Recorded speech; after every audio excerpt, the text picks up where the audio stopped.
What's up, everybody? My name is Demetri Kofinas, and you're listening to Hidden Forces, a podcast that inspires investors, entrepreneurs, and everyday citizens to challenge consensus narratives and learn how to think critically about the systems of power shaping our world. My guest in this episode is Karen Hao, an award-winning journalist and the author of Empire of AI, an important new book that tells the eye-opening account of arguably the most fateful technological arms race in history. While the book tells the inside story of OpenAI, it is at its heart a meditation on power that reveals how an idealistic nonprofit devoted to the safe development of artificial intelligence morphed into one of the most valuable private companies in the world. Today's conversation takes you inside that transformation, from the heady idealism of OpenAI's founding through the multi-billion-dollar Microsoft deal and the 2023 Boardroom Coup, to the unresolved questions that hang over Silicon Valley and Washington alike about the private accumulation of immense sources of power around the deployment of this technology and the nature of the world we are building. Whether you're an investor, policymaker, or simply a concerned citizen trying to make sense of the headlines, this episode will equip you with the context you need to understand what's really at stake in the race to build AGI and what levers we still have to steer it. If you want access to all of our premium content, or you want to learn more about the Hidden Forces Genius community and how to attend one of our many virtual Q&As, in-person events, and dinners, you can do that at hiddenforces.io/subscribe. And if you still have questions, feel free to send an email to info@hiddenforces.io, and I or someone from our team will get right back to you. And with that, please enjoy this incredibly important and timely conversation with my guest, Karen Hao. Karen Hao, welcome to Hidden Forces. Thank you so much for having me, Demetri. I'm so excited to have you on, Karen. I told you that this episode, I think, follows nicely on our previous episode with Patrick McGee. Even though that episode was focused on China and Apple, there's a tech focus here, obviously, but there is also a China angle as well, which hopefully we can get into with respect to DeepSeek and your observations of the book about the scaling hypothesis and what is the best way, an optimal way to scale these systems that we're going to talk about today. But before we do that, well, first of all, congratulations. Thank you. On the launch of your new book. Yeah. How does it feel? Both stressful and relieving. I don't know. It's like an interesting tension.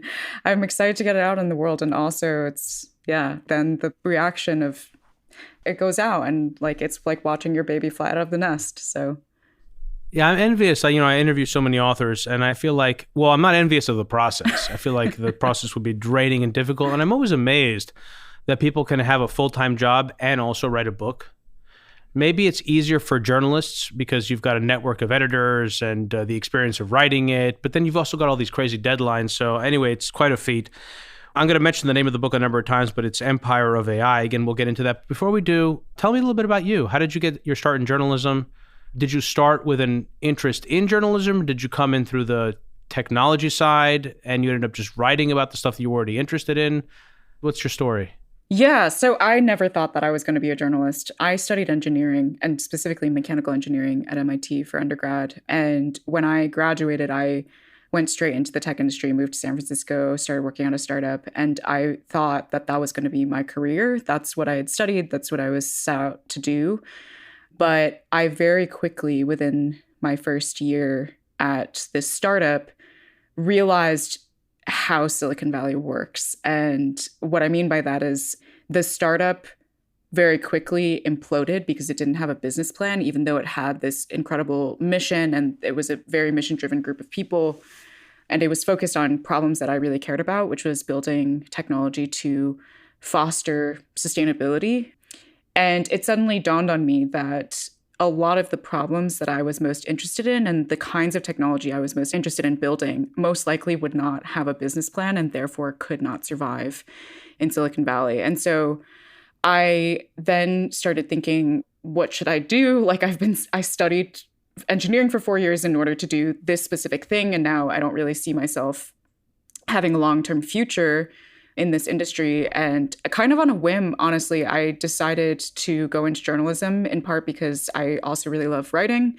And I didn't know anything about journalism other than that it was an ability to use writing as a tool for social change. And originally I'd gone into technology to use technology as a tool for social change. And so that was kind of my naive analysis that led me to go into the industry. And then kind of through getting my feet wet in journalism, I very quickly initially thought I was getting shoehorned into technology reporting because I was actually not that interested in reporting on technology. I wanted to report on the environment. My cause was very much sustainability. But over time, I realized that reporting on the technology industry was just this really great way to dig into kind of what I saw as the misaligned incentives within the most dominant technology making power there is today, and really use that as a way to explore what's sort of gone wrong with why we can no longer seem to make technologies in the public interest, and try and figure out how we can actually get back to a place like that. You know, this is so clarifying. I did not know this about you. I knew that you studied mechanical engineering, but I didn't know all these other things, including your interest in sustainability. I mean, obviously, it's obvious that you have an interest in sustainability from reading your book, but I didn't realize that you had one coming into it. This makes so much sense. This is very clarifying because this is a sort of also in some sense, I mean, it isn't a philosophical exploration of the questions that you just raised, but they're kind of undertones of them. And certainly the public interest and what is in the public interest and what are we building and how are the tools we're building aligning with that larger interest kind of runs through the book. So I think I can imagine in your future a book where you're actually maybe delve into some of these things more concretely. So tell me a little bit about how you got interested in OpenAI, because that's what the book is about. Again, you do explore these larger themes within it. But what was the origin of your relationship to the company and to Sam Altman, its CEO? Yeah, so I started covering OpenAI in 2019. And at the time, I was an AI reporter at MIT Technology Review. And MIT Technology Review is a publication that is very focused on emerging technologies that are extremely cutting edge, not really, like we used to say, by the time the technology has some kind of commercial application, it's too late for us. And so I was covering the bleeding edge research that was coming out of academia, coming out of corporate research labs. And in that context, OpenAI was a really interesting organization at the time because it had been founded specifically as a research nonprofit by big names, Elon Musk and Sam Altman. But they were focused not on commercialization. They were focused on those kind of early stage ideas of how do you develop AI to be more advanced than the kind of techniques that we were already seeing. And so I developed an interest initially because of that, because they were kind of squarely within what I was focused on and what MIT Technology Review was focused on. But I also came to realize that they were very rapidly building influence as an organization, not just within the AI research world, but also within the tech industry and within the policy world. The organization from very early on kind of was already quite savvy in understanding that it needed to position itself and it needed to cultivate relationships with people in power across different, both DC and Silicon Valley. And so I saw that they were sort of beginning to influence not only the direction of research that was happening within the AI world, because every time they made a research release, they would kind of do this big splash with a lot of marketing and a lot of communications. And you could see other researchers.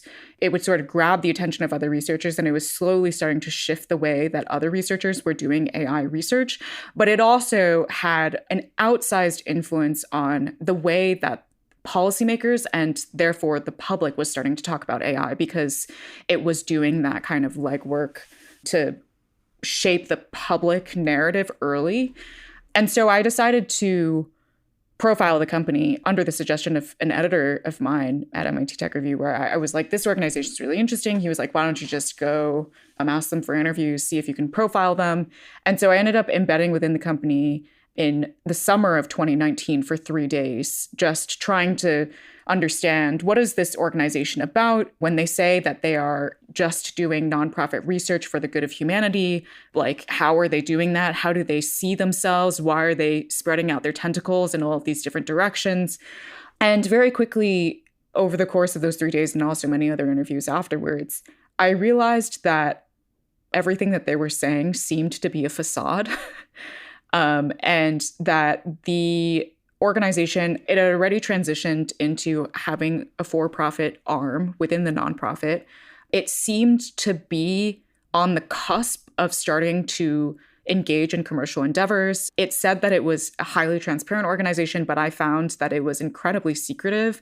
And it said it was a very collaborative organization, and I found that it was incredibly competitive. And so there was this disjointedness that I was starting to discover. And I ended up writing a profile kind of just calling that out. Like, it seems like this organization that has kind of accumulated a significant amount of goodwill and also a significant amount of capital based on these altruistic notions that is going to be a bastion of ethical AI research is all just that. It's just storytelling. It's really effective storytelling that is not actually reflective of what's happening beneath the surface.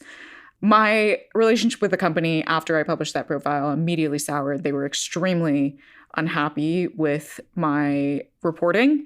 And ever since then, it's been a very tenuous relationship where over time I've continued to report on the company. I've continued to be critical of the company because I think a lot of the things that I said in my initial profile ended up being exactly right. And they have continued to be really frustrated by my work. So I feel like there are a competing set of incentives within the company or sort of objectives and cultural threads as well. Like, obviously there's the sort of like accelerationist narrative that grows over time. There's also the influence of EA, which isn't necessarily incompatible, effective altruism. And there's also like Sam Altman and his personality. And so much of what you're describing here seems to really be a description, or it seems to align very closely with multiple descriptions, not just from your book, but other descriptions I've also gotten of Sam. How much is what you're describing and the ethos of OpenAI and where it is today really a reflection of his own political goals and ambitions? Yeah, it's a great question because I think there's kind of two ways to answer it. One is, yes, we are talking about Sam, and OpenAI is very much an embodiment of him, which is something that I sort of came to the conclusion after doing reporting for my book. Is there's so much about that company and that organization that really is just a direct reflection of kind of the way that he operates in the world, which is very much like he is just a phenomenal storyteller. He is like a once-in-a-generation storyteller. This is why he's also a once-in-a-generation fundraising talent. He is able to create these sweeping visions of the future that you really want to be a part of and that you want to give lots of money to. And he also figures out how to frame things in a way that if you are a part of it, you will be enriched greatly. And I think the other thing that I've sort of come to the conclusion about over time is that he also has a very loose relationship with the truth. And that's part of his superpower when it comes to storytelling, is if you can kind of divorce yourself a little bit from the truth to tell whatever story you need to tell, you're going to be incredibly effective. Like, that's a phenomenal weapon. The other way to answer this question is that Sam Altman is also the perfect product of Silicon Valley. And so, like, is OpenAI just a manifestation of him, the man, or is it also just a manifestation of the system? And he is sort of like the ultimate product of that system. And I think it's a little bit of both, in that, like, the tech industry, Silicon Valley, has been on this trajectory over the last 2 decades where it really does index on storytelling, and it really does index on using narrative as a way to accumulate wealth and power. And so he is one of the most effective at doing that, but I don't think he's not like an island. He exists in his context, and he is a product of that context, and therefore OpenAI is an extension of it as well. So maybe this is a good time to talk about origin stories, because the book begins actually with the 2015 meeting that happens with Sam Altman, Elon Musk, and some other folks that are part of the original team. How did the company get started? And how is that relevant to the telling of this book? Yeah, so OpenAI was originally started as an idea that Sam Altman had, and he approached Elon Musk to essentially get a big name attached to the organization. And the way that he approached Musk was by kind of appealing to specific things that Musk had become deeply obsessed with during that particular time in 2015. So Musk was he was starting to think a lot about AI as a technology for power and control. And he was particularly concerned about the fact that, one, he was not the one that was accumulating that power and control, but two, that it was happening under a for-profit entity because Google and DeepMind at the time had essentially really effectively created a monopoly on the best AI research talent in the world. And so he was worried that, therefore, if they monopolize talent, they can monopolize the technology, and the technology is going to be developing and evolving under this for-profit framework. And so Sam Altman tells Musk, like, I totally agree with you that this is a really deep concern and we shouldn't allow Google to do this. And it seems to me that the best way to counter Google would be to just create another lab that competes with them, but on totally opposite ideals. We're going to be a nonprofit. We're going to be transparent. We're going to be completely open and share all of our research to the world.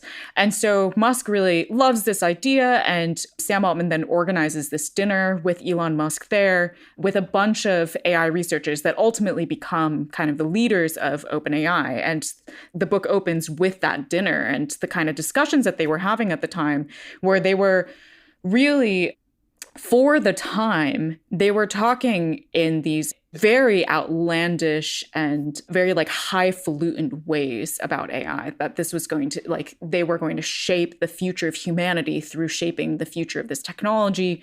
And part of the reason why a lot of the researchers that were actually even came to that dinner was because they heard Elon Musk was coming. So this kind of also gets to Sam Altman's very strategic ability to kind of bring the right people into the room such that he's able to get them focused on like a particular goal. And how important was just Musk's brand name in terms of, let's say, Sam's vision for fundraising and building talent at the company? Like how much was he focused on actually bringing in someone like that in order to get the flywheel going? I think he was at the company. I think it was a key part of the strategy, because Altman kind of identified early on that in order for this to work, he would need to get some really top talent AI researchers. And he would need to compete with the fact that they were being paid millions of dollars at Google. And he was not necessarily going to have that kind of budget.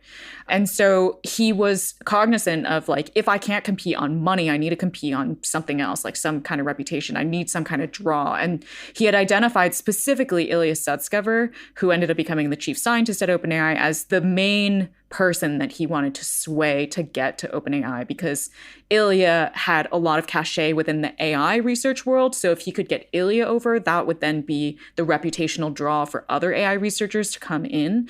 But in order to hook in Ilya, Musk was like the key to that. And Ilya at the time specifically went to the dinner because he heard Elon Musk was attending. And so it really was like a linchpin of the strategy to kind of bring Musk in, to then gather all these people and then to be able to fundraise off of all of their names and reputations. Just another quick question, not to take us too far afield, but back then, so this is 2015, right, was the dinner? Yeah. That was the same year, if I'm not mistaken, that Nick Bostrom published Superintelligence. I think he published it in 2014, but yeah, it was around that time. You might be right. Yeah. I read it in 2015, so you might be right. Yeah. And this is basically around the time that I was introduced to the subject, beyond like, Terminator 2. Yeah. And the existential risk thread was sort of the dominant thread through which I was introduced to it. And it seemed like this was what a lot of the conversations were about. How important was that also, the fact that Musk was talking about it, Musk was interested in it, he was getting influenced by these ideas. Ilya was also sort of focused on the risk component. How big was that here? Yeah. In the founding of OpenAI, in terms of where the focus was? Yeah, it was a really core part of OpenAI's founding DNA was, as you said, Musk was really obsessed with this idea that AI could somehow kill humanity. It could destroy all of humanity. And in this kind of brand of existential risk, the fear that people with this belief have is not that is specifically that it will destroy humanity beyond its regeneration. That is like the end. And he had read Nick Bostrom's book. He really loved the ideas in it. He was actually so obsessed with this idea that he thought about writing his own book about existential risk. And there were about half maybe more than half of the researchers that ended up coming to the dinner were all kind of similarly minded in that they were all deeply concerned and unsettled by the notion that AI could become super powerful and fall into the wrong hands. And so that was like an impetus for, it's not just Google that we're worried about, it's just any evil corporation or government we're worried about. And the only way to solve this problem is for us, the goodies, to actually do it first. And so that was ultimately what led to the formation of this organization that then became a company. Yeah, again, and I want to bring us back to the origin story and how things progressed from that initial meeting with my follow-up question. But I just want to make the observation that this is important because so much of the early messaging coming out of OpenAI was focused on existential risk and this sort of high-minded. In fact, isn't it right there in the sort of, not the tagline, but the mission statement of the company about we want to build AI that benefits all of humanity? Mm-hmm. And yet what we have seen in the last few years has been a move away from that and this sort of broader push for commercialization, and also a framing within the paradigm of the US-China strategic competition that we need to build AI in the Western world before China gets it, which is really a complete flip of the narrative that we were living with for the last however many years. Yeah, it is completely a flip of the narrative. But what's interesting is, I mean, they have not moved away from their mission. The mission stays the same, to ensure AGI, artificial general intelligence, benefits all of humanity. And one of the things that I talk about throughout the book is how this particular mission statement is so vague that it's just like whoever wants to interpret it however they want, it gets to do so. And so that's why you're able to see this organization just do a 180, but continue to argue in the public sphere that they are continuing to uphold their mission in exactly the way that they're supposed to, because there's no good definition of what ensure means in this phrase. There's no good definition of what AGI means. There's no good definition of what benefits humanity means. And so they can just interpret it, reinterpret it, redirect it however they want to do whatever ultimately is the most effective way to continue accumulating power. Because when you actually just look at what they're doing at face value, that is really ultimately the single clearest thing that they have accomplished. All right, so we'll get more into that as well. But let's bring us back to the dinner and to the early founding. So how did things progress from here? I mean, eventually Elon left the company, and I think you started to delve into that. And of course, OpenAI moved from a nonprofit into a quasi-for-profit. I mean, I forget the particular, they had a unique name that they used for that. Capped a for-profit limited partnership. Yeah, capped profit, which was first I ever heard of something like that. I don't know if they innovated. Yeah, they invented it. Yeah. They invented that. Yeah. So walk me through that process from that 2015 dinner to maybe up to the Microsoft deal and through that. Yeah. So when they were founded as a nonprofit, basically a bunch of different backers pledged to give $1 billion to the organization. And by pledge, they just signed a statement saying that they would be willing to contribute that much. And it was Musk's idea at the time that he wanted the $1 billion figure because he wanted the announcement to be splashy and he wanted to, quote unquote, not sound hopeless against Google and DeepMind and the budget that they would have. And so he said, everyone else chip in and whatever we fall short, I will then fill in the rest. And then in 2017, 2018, the organization at that point had, early days, they were very aimless, you could say. They were an extremely talent-dense group of people that had an extraordinary amount of runway, or so they were told. But they didn't really have any articulated vision of what they were actually doing. And so they were kind of just throwing spaghetti at the wall. And there was not really that much interesting stuff coming out of the organization. And so in 2017, in part because Musk was starting to get quite frustrated about Google and DeepMind making rapid progress and AlphaGo coming out and making all of these international headlines and just clearly bringing lots of love and adulation to DeepMind, Musk started putting a lot of pressure on the organization, we need to figure out an actual plan. And so in 2017, 2018, Greg Brockman and Ilya Sutskever, the CTO and chief scientist, sat down and started figuring out what would it actually take to try and make rapid AI progress such that OpenAI becomes the #1 leader. And around the same time, there were other researchers within the organization that were kind of asking a similar question, but from a different angle, which was what has been the pace of AI progress thus far, and how much computational resources have been required to keep up that pace.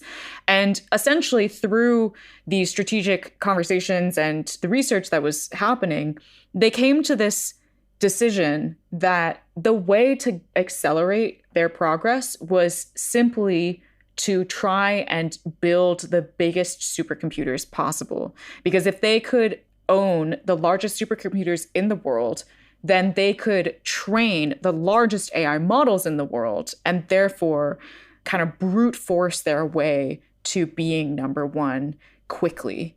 And that is when they realized $1 billion is not even enough. We need way more money to build the largest supercomputers in the world. So quick interjection for clarification. At what point did the view emerge that computational power and training ever more data and brute forcing it, as you said, was the way to actually scale the fastest and to sort of achieve, quote, AGI, which again is a sort of fuzzy benchmark. We can get into that as well. But when did that sort of view emerge? So that was a view that had kind of been floating around in the AI field as one extreme in a range of different opinions about how to make AI progress. So the other end of the extreme was this idea that whatever is going to get us to more AI progress doesn't exist yet. Like we need new research, fundamental research. We need new breakthroughs, new ideas to actually reach that progress. And then the computational resource view was we actually already have all the ideas, and it's just a matter of throwing an insane amount of computational horsepower behind it. Mm-hmm. And it so happens that Ilya Sutskever was of that extreme camp.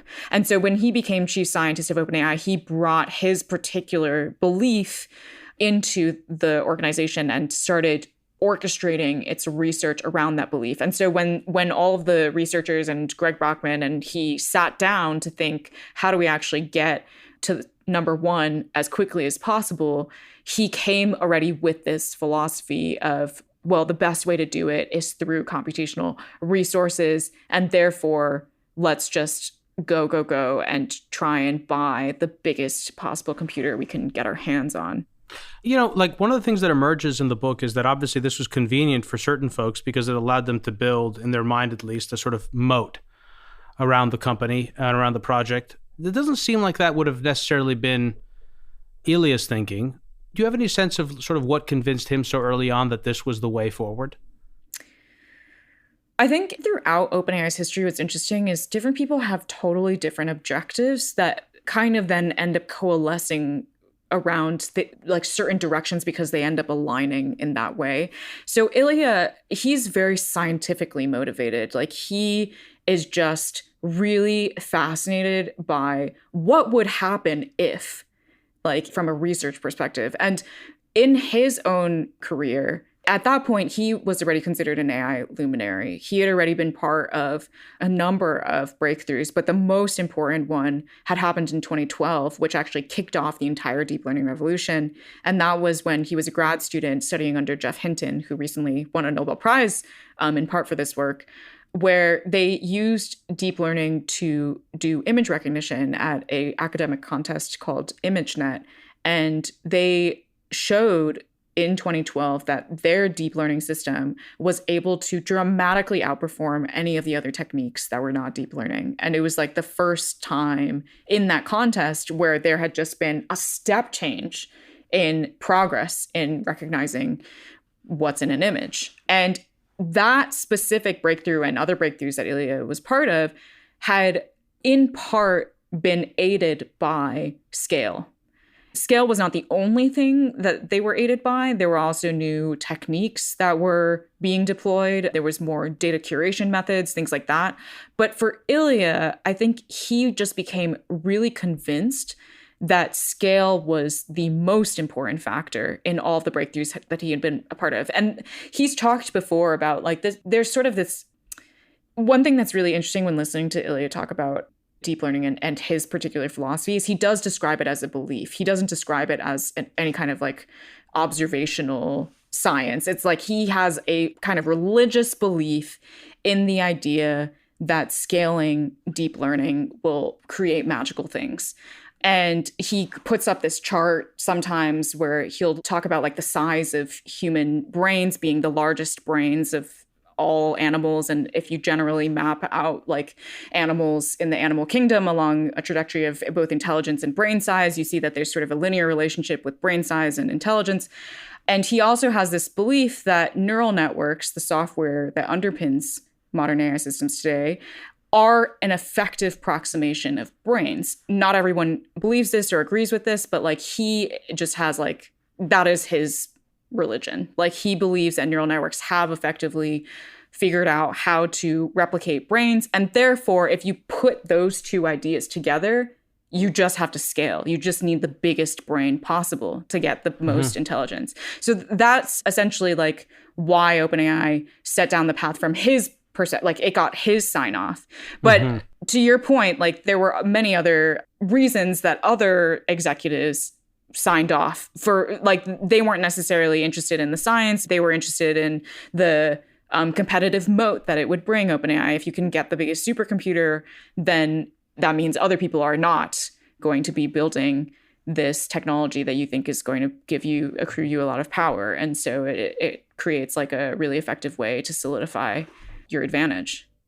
Yeah, I remember coming across the work of someone named Giulio Tononi, who proposed this emergent theory of consciousness back in the early 2000s called integrated information theory.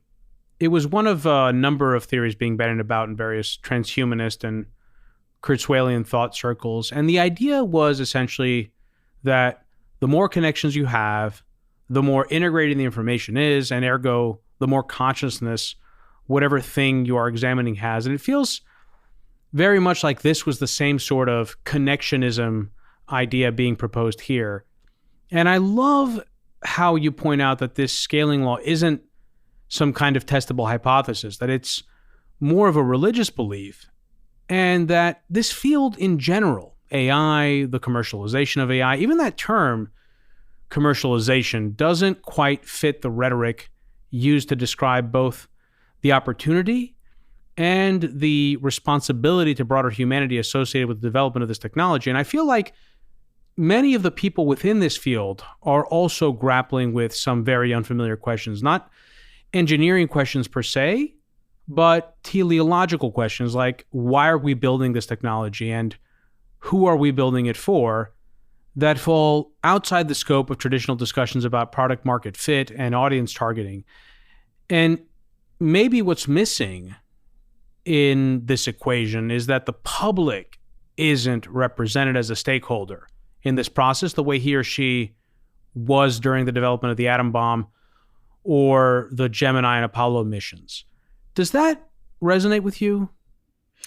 Yeah, I think that's exactly right. And I think there's kind of two reasons that I feel like this has happened. One is what you're describing, that there isn't really like a clearly articulated idea of what we should be building this technology for, or who we should be building this technology for. And I think that ties a lot into some of the ideas that you've talked about in the past of just like the kind of the moral decline in like people are doing things purely for the sake of the game now. Like they're doing things because it is like, yeah, there isn't like a strong conviction around like, why should I be doing anything that I'm doing? It's just they're kind of chasing numbers and chasing economic value. But I think the other challenge with AI is the original field of AI, which is a very old field. It was founded in 1956. It was based on this idea that like we're going to create this field that tries to do everything to recreate human intelligence. And to this day, there is no scientific agreement on what human intelligence is. And that's very different from any other technology in that there's basically every other technology, you have a very clear definition of what it is in the first place. And so that's part of the reason why this AI is so ripe for ideological interpretation, religious projection, like it is just so ripe for, it's sort of just a mirror that people can put up to themselves and they see whatever they want to see. And there isn't really a collective consensus around what it is, why it is, like who it should be for, and all of these things. All right. So I took us on a little bit of an interlude there, but we were talking, I think we were back in the 2017-2018 period where folks at the company decided that scaling and throwing more compute at this was the way to achieve AGI or achieve a competitive advantage over other companies. How did things progress from there, and how did that lead us to the partnership with Microsoft? So once they realized that they needed a lot of money in order to pull off this particular path for getting to AGI first, they actually then immediately lost their main backer, Elon Musk, because they started talking about, we need to convert into a for-profit because there's no way that we're going to be able to raise the amount of money that we foresee ourselves needing under a nonprofit. And once there were discussions of a for-profit, Musk started getting really pissed off about that. And there was sort of a tussle between him and Altman over, okay, well, if there's a for-profit, who would be in control of it? And they both wanted to become CEO. There wasn't any agreement over it. And then eventually Musk pulled out. He pulled out of the project because he was like, I don't like the fact that there might be a for-profit and I might not be CEO. So I wanted to stay a nonprofit. And if you're not going to stay a nonprofit, I'm out. And so when he left, it sort of sent the organization into this bit of a crisis period where they had just realized they need an extraordinary amount of money. And now they have also in the same moment lost the capital that they originally thought they had.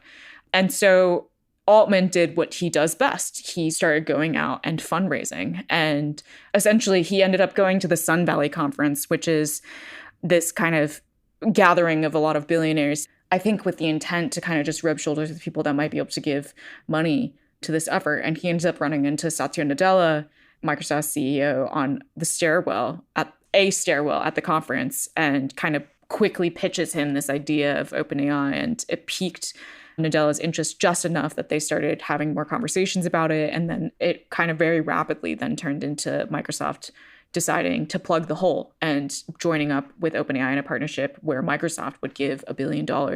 And specifically, part of the reason why Altman was looking for a backer like Microsoft was because Microsoft also had the ability to give them computational resources. And for Microsoft, they were very intrigued by OpenAI because they felt that they had also fallen behind Google. And Google had, because of its ambitions around AI and because of its acquisition of DeepMind, had done a lot more to innovate on hardware than Microsoft had.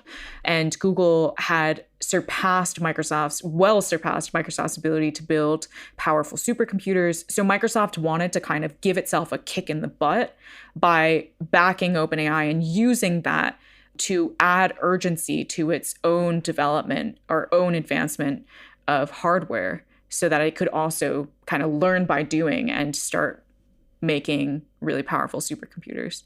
So now you have this really important commercial relationship and you have this kind of quasi nonprofit commercial entity, which I think eventually sort of leads us to that infamous Boardroom Coup, which was in 2023. November of 2023. Walk me through what happened there, and what do we know about the internal discussions and rifts within the company that emerged during this period? So because OpenAI had this Frankenstein corporate structure where it was a nonprofit, but then it added this capped profit arm within it to raise money and do the partnership with Microsoft, it ended up being plagued from 2018 all the way through 2023. It was just plagued with very different factions within the company that had very different understandings of what even OpenAI was. And it's like they had very different understandings of what OpenAI was, also very different understandings of what the mission was, because as I mentioned, like the mission is just so vague that anyone can kind of put the mission up to themselves as a mirror, and it's just a projection of whatever they want it to be. And so there were two main factions that kind of emerged. One that kind of still had this very existential risk mindset around why they were building this technology. They wanted to be the ones that build it and keep it in the hands of good people, not bad people. And they wanted to make sure that it was done with utmost caution so that it wouldn't lead to the demise of humanity. And they were basically overlapped with the group of people who also then believed that OpenAI at the end of the day, even though it has this weird capped profit arm, is spiritually a nonprofit, and it should operate like a nonprofit, where even if it's commercializing things on the side, ultimately the decisions that the organization should make at a high level should never prioritize capital over safety. The other faction was people that were being brought into the organization to run the capped profit and to actually figure out how to build technologies that could commercialize and therefore give a return on investment to investors. And so those were the people that were much more philosophically similar to just a standard Silicon Valley person. They're trying to figure out, how do we build really exciting user interfaces? How do we build a sustainable business model? How do we try and get like rapid user growth so that we can demonstrate hockey stick growth to people and convince them to give us money? And those were the people that saw OpenAI as, maybe it was a nonprofit at one point, but now it's a for-profit, and we need to operate like it's a for-profit. And also we need to operate just within the reality of the world today, which is like, if we want to achieve our mission to get to AGI first, we have to have capital. We have to play that game. And that group also increasingly also felt that as OpenAI started deploying AI technologies more and more into the world, that the world wasn't ending. And actually, in fact, they were seeing lots of evidence of getting this technology into people's hands, bringing benefit. And so their interpretation of the mission became, actually, we need to deploy this technology as fast as possible to ensure AGI benefits all of humanity. And so obviously you can see that these are totally diametrically opposed views, both on what benefit means and on what OpenAI even is. And it was the board of the nonprofit. The board had for a while been sort of 50-50 split, or I should say it was 50-50 split among the board members that were not also employees of the company. So they were the independent board members. And over the course of end of 2022 and early 2023, or maybe just early 2023, the three board members that were most inclined to think about the company as a company left for various reasons, in part actually because of ChatGPT's success. And two of them ended up wrapped up in conflicts of interest where they started being involved themselves in OpenAI competitors. And so they couldn't serve on the board anymore. And so what happened with the board crisis was basically there were three board members, independent board members left, that were most inclined to think about OpenAI still as spiritually a nonprofit and therefore something that needs to be always prioritizing safety over profits. And then three employees, one of whom, Ilya Sutskever, then increasingly also became just disenchanted with Altman, both his personality and his vision for how he was taking the company. And so he then ended up allying with the other three board members, and that resulted in just the most spectacular drama in probably the history of the tech industry.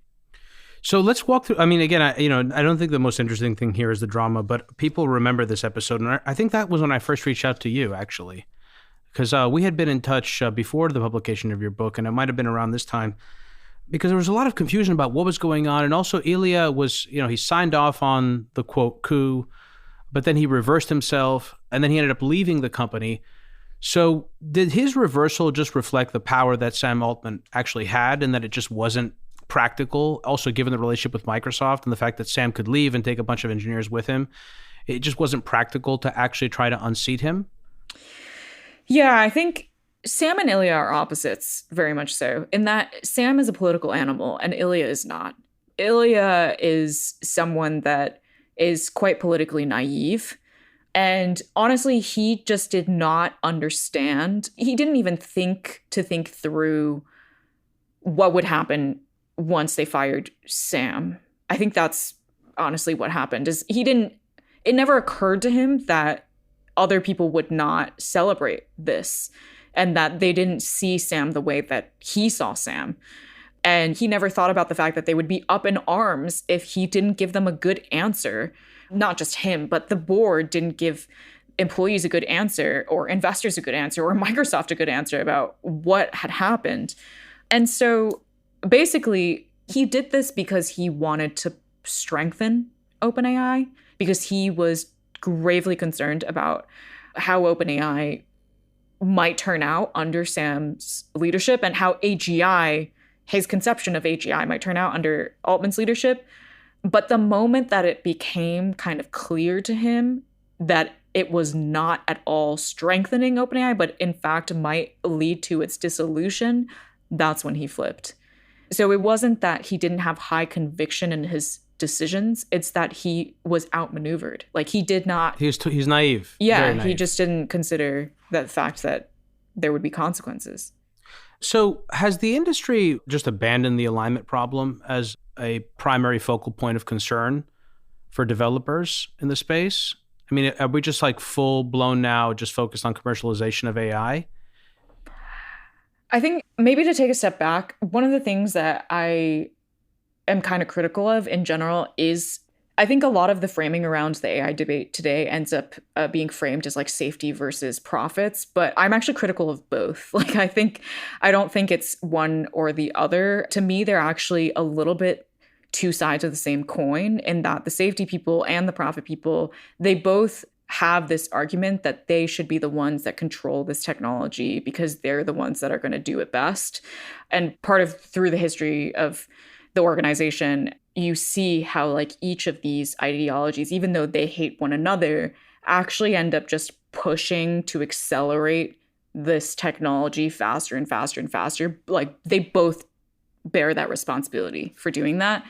And so has the industry started moving more and more, indexing more and more towards commercialization and less towards like this doomer safety ideology? I think so. But does that really mean much? One of the things that comes across in your book is both of those orientations are sort of ends justify the means approach, exactly. Right? So Is that sort of also what you're getting at, that in the service of these larger ideals, we're sort of losing touch with the larger externalities that this race is creating? Because you go through that in the book, not just the ecological effects of building these data centers, but also like fascinating looks into people responsible for cleansing some of the data, Venezuela and Kenya, or some of the reinforcement learning through human feedback that is sort of outsourced to these farms of people working for $1 to $2 an hour. Like how much of that story is actually not known to most people, do you think? Because it wasn't really, I'll be honest, I didn't really know much about it. Yeah, I don't think a lot of people know about it. And I think it's by design because, like, I guess the way that I would talk about this particular part of the book is I've always been really fascinated by the AI supply chain because people don't really think of digital technologies as having a physical supply chain the way that, you know, fashion or coffee or gold has a physical supply chain, but it does. And this is by design that Silicon Valley has always tried to make themselves appear magical by hiding the physical supply chain. And, you know, a lot of industries hide their supply chains by putting them far and away from where consumers can see them. But I think there's even more layers of obfuscation because the average consumer doesn't think when they're using ChatGPT or they're using some other AI tool that there is actually an incredibly large physical footprint somewhere out there in the world.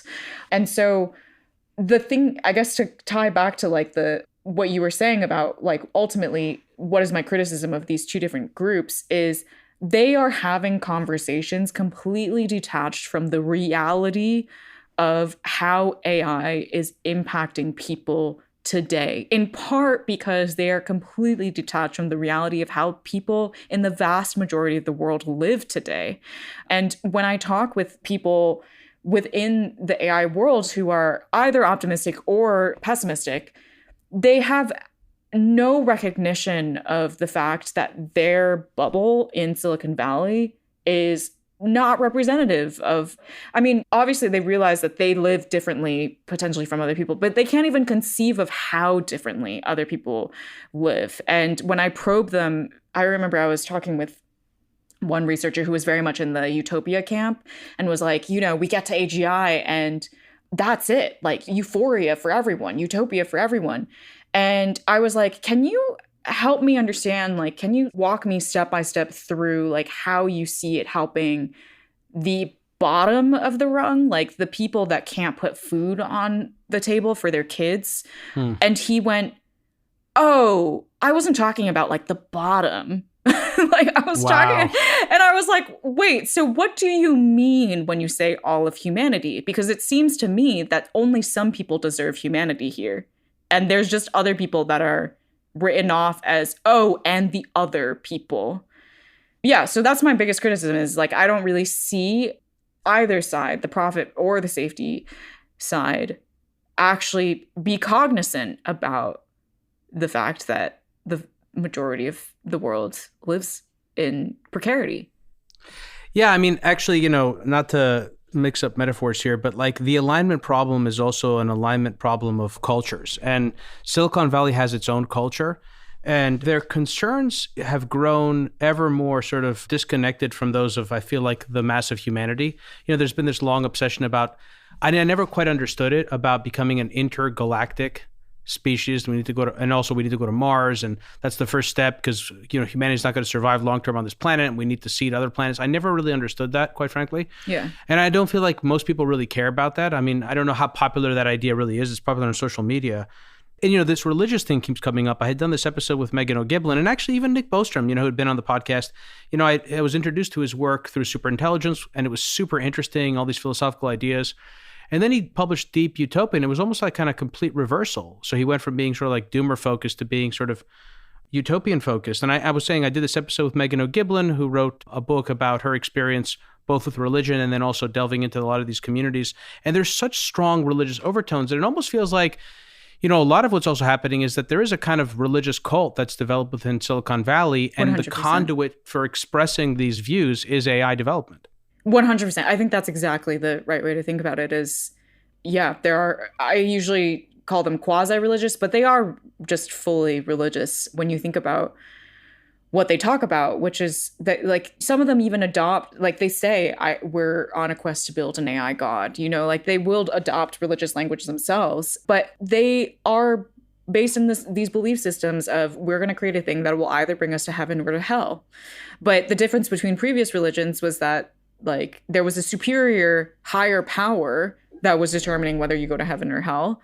And in this religion, you are the one that determines whether the human race goes to heaven or to hell. And so there is this profound religious undertone to the whole enterprise of AI development that you can't really understand. Like some people say that the story of the AI industry is just a story of capital. And I actually think that is not true at all, that you would be unable to understand all of the strange phenomenon and the kind of clashing and the like decisions that people and organizations make just under the lens of capital. It is also 100% a story of ideology. But in that sense, also, it reminds me of 100 years ago during the Gilded Age and the rise of social Darwinism and eugenicism as sort of popular theories among elites in society. And it feels like this is something similar. But I guess a key distinction is rather than us breeding supermen and superwomen, we were getting to a place where we created a sort of God around which we can transform ourselves. And the people that are in a position to have the capital to be able to do it will be able to sort of escape. I mean, there's also this strong, that's the other thing that's really interesting about the time we live in today, which wasn't true 100 years ago. There was no talk 100 years ago about escaping from the earth. Escaping from this sort of like dystopian future, and getting out. Today, there's this strong cult of escapism within the AI community. I actually saw a recent interview of Paul Tudor Jones where he was talking about how he was with sort of in this small group of sort of AI luminaries, and someone who was very high up in the field was saying that his sort of strategy is he bought like, I forget how many acres in the Midwest, and he's got provisions and everything else. He's preparing for sort of doomsday where 50 to 100 million people die because AI develops some kind of new virus that kills all sorts of people. Yeah, all of the big wigs in Silicon Valley are doomsday preppers. I mean, Sam Altman's also a doomsday prepper, even before he started working on OpenAI. And I think this ties into what you talk about with nihilism is like the average person is checking out, but also the elites are checking out. Like they no longer want to deal with all of the problems that are present today. Like they no longer feel conviction around salvaging our current planet and our current country and our current, like preserving just the things that work well. They don't feel this kind of attachment to it anymore. They just want to throw it all behind and move to something else. And so I think that's part of the reason why we just have all of this capital and all of these environmental externalities that are coming out of developing a technology, like I think in part it's because they don't really care how much cost it takes on the current planet and the current paradigm of our social order, because they're done with it. Like they're just trying to, while like this earth still exists, like pump all of that, the resources rape as much that they of it can. as possible, Yeah, extract exactly. as much of it as possible. Exactly. To try and like get that rocket ship to lift off, and then they're done. I think that, again, that speaks to the alignment problem that we talked about, not the traditional alignment problem in AI, but the larger alignment between the haves and have-nots in society, and this area of real just concentrated power. Mm-hmm. So like, what is the conversation that you feel, Karen, should be happening today that isn't happening? And how do you feel like your book, or how do you hope your book can help sort of get that conversation going or bring it more to the fore? So I think the thing that I'm most disappointed by in AI discourse in general is that people still deeply buy it. Not everyone, but there's still so many people that deeply buy into this idea that there is such a thing as artificial general intelligence, and that we should entrust Silicon Valley to build it, and that it will somehow bring us to utopia. And I think all of these things are leading us instead to just continuously cede more and more control to people, a group of people that have already demonstrated that they have no interest in protecting like good things in this world. And we're leading to a place where ultimately we are undermining like the liberal world order. We're undermining democracy. We're reversing all of the progress that we've made and returning back to an age of empire. That's why my book ultimately is called Empire of AI. I make this argument that we are rapidly recreating a time where there are a small group of people that get to make all of the decisions, and they act completely in self-interest, and they extract and exploit and do whatever they need to do to continue to enrich themselves and fortify their empire. And everyone else kind of lives with the ramifications of their whims. This has already been something that I think within Silicon Valley has already been brewing for a long time. And, you know, people have colloquially called tech companies empires for a long time. But I think we need to take AI companies much more seriously as literal empires, because the amount of capital and the amount of resources and the amount of extraction, the amount of exploitation has all upped 1 to 2 orders of magnitude from previous social media and search companies. Like the amount of environmental devastation that is happening because of the need to cover our planet with data centers and supercomputers is unparalleled. We have never seen this level of build out at this speed before. Just one figure, like President Trump announced earlier this year, the Stargate Initiative, which is meant to be a $500 billion private investment into building data centers and supercomputers, which OpenAI says it's all for itself. Over the course of 4 years, $500 billion over the course of 4 years. The Apollo program to send the first man to the moon was around $300 billion, $2025 over 13 years. So $500 billion for a single company to just create a technology that it's still not entirely clear. And it's proprietary. And it's not entirely clear what it is and who it's going to benefit. That is insane. And yeah, that's ultimately why I want to write the book, is like to just point out, like, what are we doing here? You know, like when this is happening, there are still people buying into the idea that we should just wait and see and hope that on the other end we reach euphoria. Like there's not going to be an end that we can see, because at that point it's too late. Like the empires have already constructed themselves. The earth has already been laid to waste, and democracy is no longer tenable. So like we can't.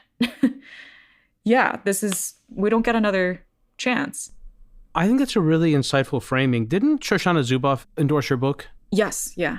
So that's quite fitting. You know, she had been on the show back when she published her book, and that book was incredible. Yeah. You know, it was such an important book in terms of giving people a framework for thinking about the nature of the problem. And both of you have actually touched on this analogy of colonialization. And I think she actually used the example of the Spanish conquistadores coming to the Americas. Yeah. And the sort of natives welcoming them. as sort of gods. And there does seem to be something similar happening here in sort of how you're describing this. Yeah, exactly. And Professor Zuboff was, her book and her ideas in general were so hugely influential to my work and this book. But yeah, it's exactly that. Like, she opens her book with this idea that when you are confronted with something so new, it sort of shortchanges your brain circuitry to really even recognize what's happening. And she talks about her own personal experience, like where a fire started in her house and she thought that she would have more time. So she was like running around the house trying to grab things. And then it wasn't until a firefighter like threw her out of the house and then the house burst into flames that she realized that she had been completely anchored on historical examples that were irrelevant. And I think that is what happens with emerging technologies a lot, is that they are so different that people don't recognize anymore that they're actually the same. And like the fact that Silicon Valley has somehow been able to reinvent itself from a social media era where everyone has sort of in society started agreeing that social media is bad for society. You know, like we're no longer having that debate. And yet somehow the same cast of characters has reinvented themselves now under this new branding of AI. And it's short-circuited everyone into thinking, oh, wait, this time it's going to be different. This time it's going to be better. It's going to work out. They are doing it with our best interests at heart. And it's just not, that's just not what's happening.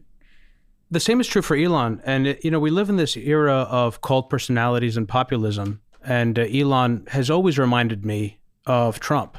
The two of them are so similar in terms of how they appeal to people.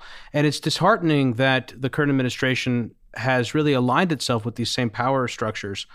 The other thing is that, I love that you brought up that example that Shoshana brings up with the fire in her home, because she also made the point in that same chapter about how social media has resulted in the loss of sanctuary. And the loss of the spaces in which we sort of come together as communities. Yeah. And so how do you think, and this is sort of brings back to my question about the conversation that you hope people can have, like how, and I don't know that you have an answer to this, but like it's something that I've tried to explore in the show, like how do we get to a place where we can sort of build a kind of resistance to what we're talking about here, which is the accumulation of private power in the hands of ever smaller groups of people, so that we can actually realign our economies and our political systems toward the public interest? Yeah.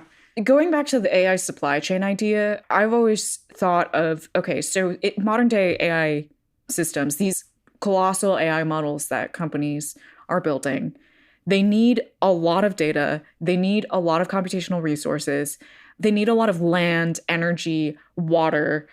These are all, to me, sites of resistance. Like, we have somehow entered a headspace now where we just feel like there's nothing we can do and they're just going to take up all this stuff. But actually, if we can contain the company's ability to actually access just endless quantities of these resources, like they can't do what they're doing. So to me, like when thinking about like how to contain their access to data, like the US still doesn't have a federal data privacy law. We should have one. We should not be eroding away our copyright laws such that they get even more data to train their models on without any more intellectual property protections on like people's life's work. There should be like consortiums of people that actually debate publicly owned data and whether or not it should be allowed to go to these companies and be used to train these models. And there should be like public debates about the content moderation of the data sets, because in the course of my book, like I talk about many instances in which OpenAI actually just like there were people within the company that just decided themselves, like, should we include pornographic content in our data set or not? Actually, yes, why not? Because it is representative of the human experience.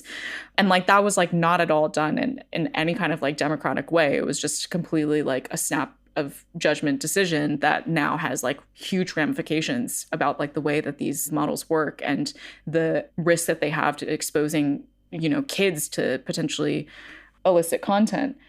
We should also be like building coalitions of people that are informed about and can ask questions about and demand changes to data centers being developed within their communities.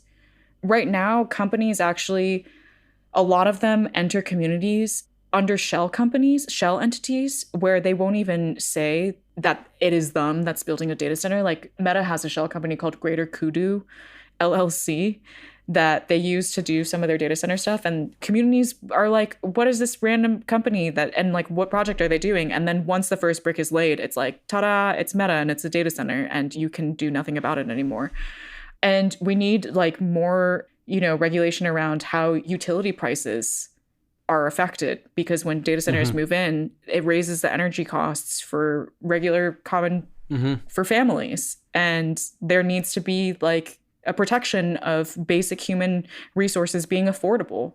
So I think that's kind of how we need to contain the empire. That's the way that I think about it, is like all of these different inputs that the empire needs to continue its accumulation are places that there can be resistance. There can be coalition building to kind of start pulling the control of those resources back to the people instead of to the empire. So Karen, I think this is a very important book that you've written, in large part because it helps with that specific framing in terms of thinking about what are we actually facing here? What is the challenge that we're facing? And I think also, to be quite honest, it was very courageous that you did write this book. It was very courageous that you've taken such a contentious stand on this issue and with this company, which is not easy. I mean, so much power has accumulated in Silicon Valley, and it's not easy to begin a career or to sort of grow your career by necessarily sort of facing that down. It certainly isn't the easy way of doing it. You have to really carve out your own identity. Besides the fact that people can find this book on Amazon, which is, everyone knows how to use Amazon, how do people follow you? How do they follow your work? What would you recommend people do? I am primarily these days posting on LinkedIn and Blue Sky, so people can follow me there. I have not created a newsletter yet. A Substack, or the equivalent. Yeah, but I usually post my work on those profiles, and I just hope that people can also feel free to reach out to me. Like I try to be as responsive as possible through like my website. You can just contact me there, and I try to email people back with the different requests that they have. But I also hope that like people can take the book and turn it kind of into their own and use it as a platform to do the work that they're doing. So ultimately, if I can help in any way in doing that, whether through my ideas and words or through literal reaching out and having a conversation, like, please let me know. Well, you're an important voice in the space, Karen. So I thank you so much for writing the book and for coming on the podcast. Thank you so much for having me. If you want to listen in on the rest of today's conversation, head over to hiddenforces.io/subscribe and join our premium feed. If you want to join in on the conversation and become a member of the Hidden Forces Genius community, you can also do that through our subscriber page. Today's episode was produced by me and edited by Stylianos Nicolaou. For more episodes, you can check out our website at hiddenforces.io. You can follow me on Twitter @Kofinas, and you can email me at info@hiddenforces.io. As always, thanks for listening. We'll see you next time.